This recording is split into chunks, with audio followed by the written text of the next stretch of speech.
In the year 2130, this story takes place in the 12th Dome construction zone. At the Semgori organization home base, there was an attack in which many of the agents of the base were killed. A tall man with white hair, a long coat, and a gas mask had attacked the base. He was alone with just his shotgun. The base's troops were ordered to take him down, but he single-handedly killed all the troops while dodging hundreds of bullets. A bald agent had nowhere to run from him, and he was intimidated by his overall look. He asked him who he really was and why did he attack them. He begged him to settle whatever grudge he had peacefully. The masked man didn't speak a word. Agitated, the bald agent pulled out his gun, and before he could fire, the masked man shot him in the chest. The masked man was a law enforcer for the world government. He said to himself that there cannot be a peaceful world as long as even a single criminal is left in the world. His code name was Alpha. He called someone named Amber and reported to her that the issue was resolved. Gangbuk, the area where he was now under the control of the world government. 100 years ago, in the year 2030, the world was facing a nuclear war. The worldwide apocalypse had become a reality. The end seemed near, but humanity's resiliency endured as time passed. Survivors hiding underground began to come out. However, what they witnessed was a lawless world controlled by violence and barbarism. Among the survivors were a father and daughter duo. They were barely surviving each day when suddenly they found themselves surrounded by the criminals in an abandoned building one day. The daughter, Chiha, was badly injured. Laying in his father's arms, they were both helpless. The criminals knew they were inside the building, and they released poisonous gas inside the building, trapping the duo. The father pulled out the only gas mask he had in his bag. Before he could put it on Chiha's face, she told him to put it on instead, as she knew she could not make it due to her injury. She put the mask on his face and asked her father to survive until the world became peaceful again.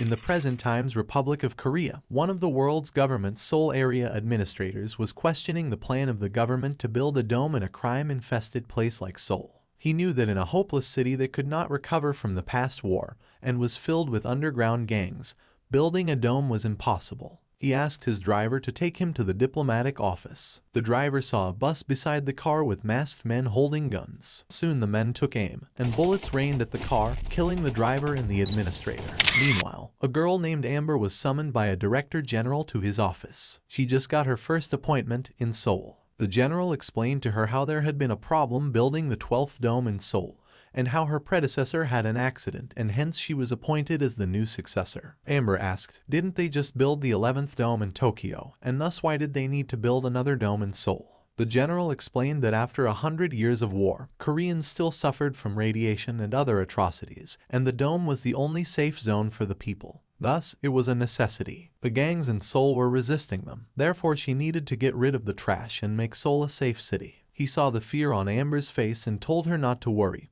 as he had appointed a professional that would help her. Amber was surprised, and just then a man walked into the room. She turned around and saw a man in a green coat. He was Agent Alpha, and he reported to the general that he had just returned from Tokyo. Amber was confused as to why the world government would send an enforcer who is usually given the most difficult tasks to a place like that.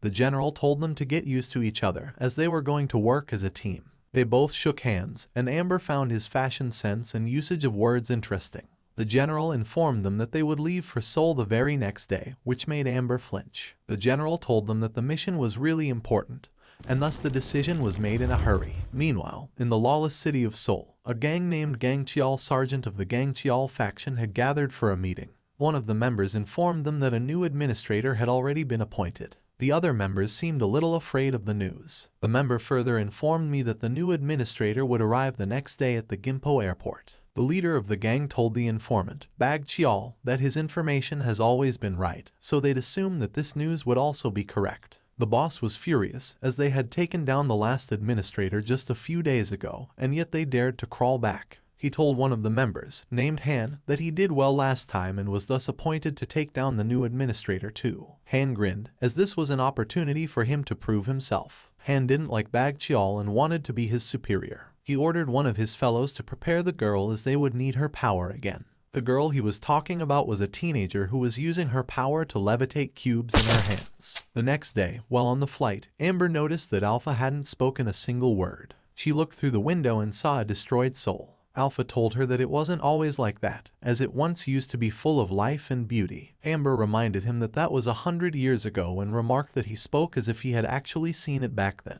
Alpha flinched and said that he wanted some soju with pork belly. Amber was weirded out by his behavior. Soon the flight landed, and one of the Gang Chial's members informed Han that the new administrator had arrived and asked him to do as planned. Han was amazed that Bang Chial's information was correct, and he ordered the girl to do her job. The girl seemed uninterested and unwilling, but she still used her power. She raised her hands and let out an energy wave that went through the airplane. It was like she was scanning the plane. She informed the men that she could see a young woman and a man with a gas mask. Han seemed confused as they weren't told about a man, but he could not back out as the boss would not be happy. He ordered them to do just as they had planned. Amber complained that it had been a while since they had arrived, and still there was no flight crew. Alpha told her that the service there was usually bad. Suddenly, he saw something through the window. A truck was coming in their direction at full speed with something latched on its body. Those were bombs, and the truck was about to hit the airplane. Alpha was stunned, and he quickly yelled to get down.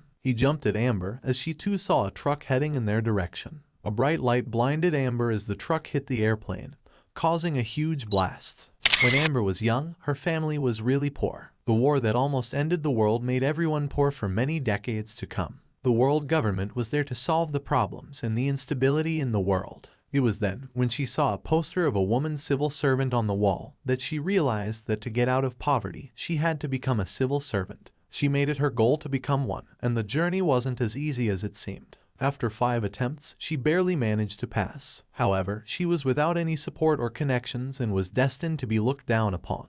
But even then, she didn't give up. She worked harder and harder to climb the social ladder. The truck's explosion created a hole in the airplane. Amber composed herself and looked around in the smoke to understand what exactly had happened. She suddenly looked for the enforcer. Alpha lay motionless on the ground, with big shards of glass puncturing his body. Amber knew he was dead after seeing his state. She wondered if he got caught in the explosion while he was covering her. Before she could do anything, she heard the gang members approaching the airplane, looking for her. One of the members ordered the others to capture her if she was alive and kill her if she was dead. Another member reminds him that if she's already dead, then how would they kill her? Amber peeked at them from the window. She knew that the previous administrator didn't die from some accident. She quickly pulled a gun, which Alpha was carrying. She took a position and said to herself that she was abandoned by the government. She questioned herself, and suddenly a voice said that she was wrong. It was Alpha, who was now standing behind her. He told her that she wasn't abandoned and that she was stuck as an administrator because she thought so low of herself. He removed the shards from his body and told her that the general would never abandon his underlings. Amber was shocked and asked him who he really was. He opened his case full of guns and said that he was the world government's first enforcer, Alpha. He told her to trust herself and see where she was. The gang members entered the smoke-filled airplane. A grenade falls right in front of their feet,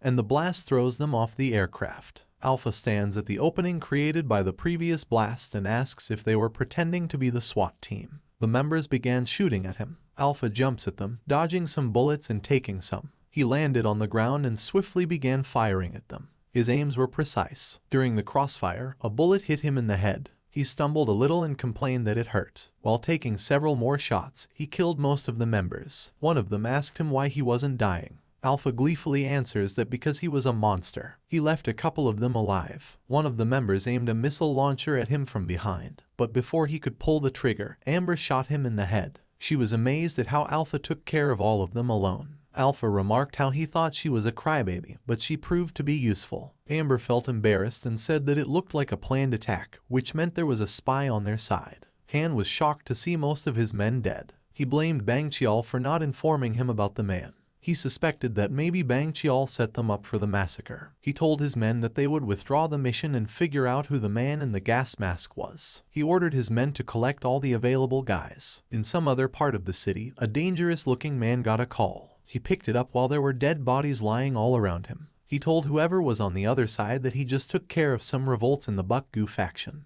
He added that it was quite boring.